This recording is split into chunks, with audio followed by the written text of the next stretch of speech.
자, 이번 시간은 피터스 모형이에요.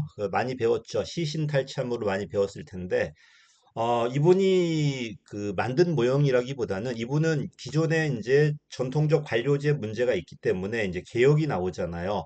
이런 개혁을 모아가지고 정리하신 모형이에요. 시험에 상당히 잘 나옵니다. 행정 모형이야. 왜 그러냐면은 일단 구조개혁, 조직 있죠. 관리개혁 있죠. 정책 있죠. 공익 있죠. 이런 게 전부 행정과 관련돼 있기 때문에 상당히 잘 나옵니다. 이거는. 두 문자까지 다 따놨으니까 한번 봐보시고요. 자, 전통 정부 이게 이제 원래 정부죠. 요게 문제가 있으니까 새로운 개혁으로 네 가지가 나오고 있다는 겁니다. 항상 전통 정부가 관료제고 나머지와 비교하는 거야. 또 전통 정부도 무조건 나쁜 건 아니었어요. 얘가 나오는 건 근대 산물이거든요. 그럼 얘가 나온 이유는 전근대에 문제가 있어야 되잖아요. 항상 문제 진단이 있어야 돼. 문제가 있어야지 새로운 개혁이 나올 거니까. 그럼 전통 정부는 왜 나왔을까? 이 전근대가 바로 자의성의 시대, 신분이 지배한 시대였죠. 그지? 이런 전근대적 자의성의 권위가 문제였어요. 이러니까 구조는 신분제가 아니라 능력제로 계층제로 만들었던 거예요. 아무리 네가 귀족이어도 능력이 안 된 밑으로, 네가 아무리 평민이어도 능력이 된 위로 이런 식으로 이게 이제 계층제 구조, 관료제 구조죠. 그 다음에 직업으로서 공무원이야. 그치? 너는 직업이 공무원이에요. 전문성이 있겠지. 윤리성도 있을 거고요. 대신에 윗사람이 답 있는 시대였기 때문에 모든 걸 다 정해요. 다 정해서 위에서 다 규정해 주는 거야. 절차 통제죠. 규정만 지키면은 주어진 목적을 달성할 수 있는 거야. 이 관리기법은 어떤 목적을 달성하는 거니까. 그 다음에 위에서 결정을 하고 밑에선 집행만 하죠. 결정자와 집행자가 분리되었죠.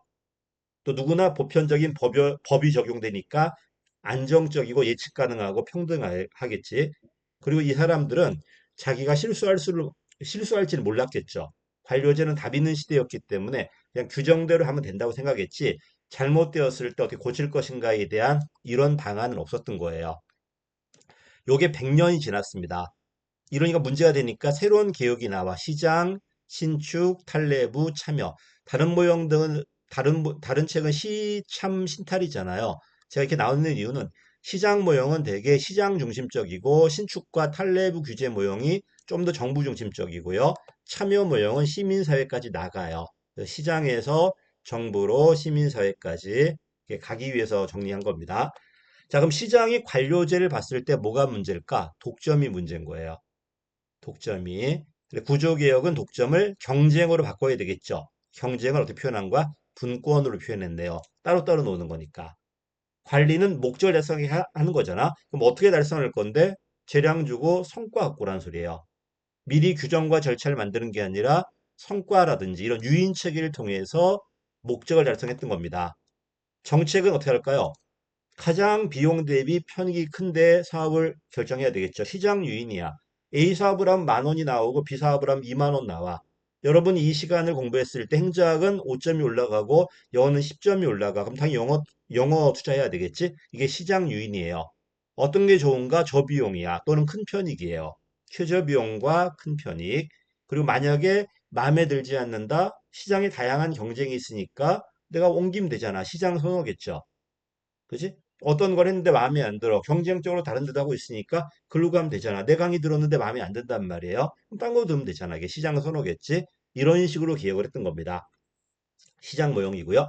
신축 모형은 관료제의 뭐를 비판하냐면, 야, 상황이 달라져. 상황이 달라지면 상황에 맞게 뭘 만들어야 되는데 맨날 똑같아, 얘네들은. 영속성, 경직성이에요. 이게 문제점이라는 거야.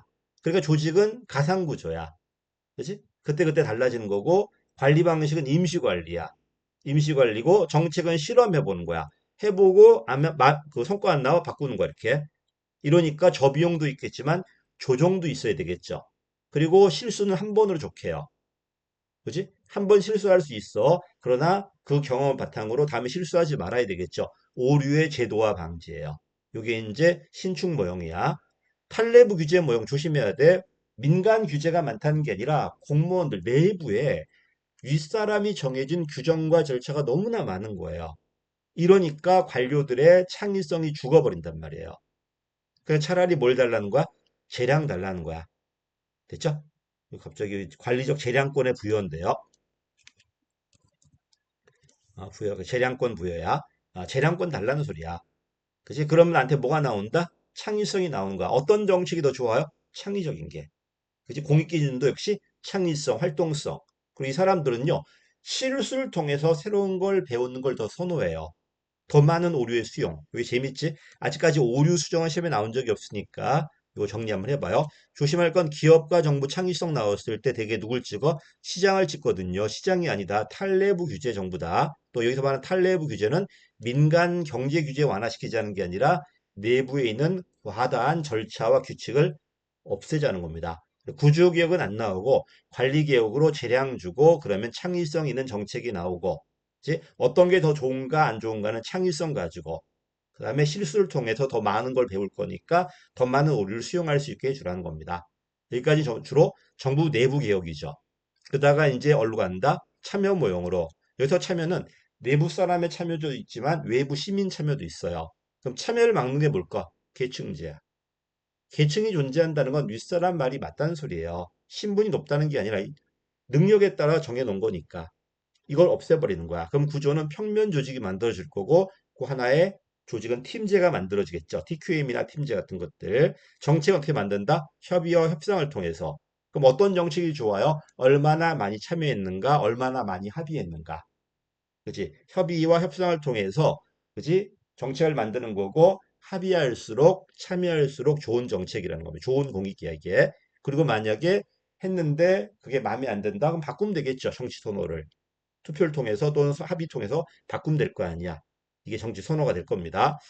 보다시피 문제 개혁, 문제가 뭐냐 따라서 조직 개혁, 관리 개혁, 정책 개혁, 공익도 나왔고 기준도 나왔고 그다음에 잘못되었을 때 수정하는 방식도 나와 있죠. 행자 개혁이기 때문에 상당히 많이 나올 겁니다. 그래서 제가 시신탈참, 독경 네개 그다음에 분가 아무것도 없으니까 무예요. 무평, 무평. 그다음에 여기 성임인인데 죄송합니다. 성임제팀이에요. 성임제팀. 그다음에 시실기협 이렇게 좀 잡아놨습니다. 여기까지밖에 못 땄어. 나머지 여러분이 한번 따가지고 정리 한번 해보시고 나중에 이게 다 비어 있을 거예요. 비어 있어도 여러분 쓸 수 있어야 돼 이게. 됐지? 피터스 모형은 상당히 중요한 모형이니까 특히 7급 하시는 분들은 정말 꼼꼼하게 외워두셔야 될 겁니다. 여기까지 하겠습니다. 감사합니다.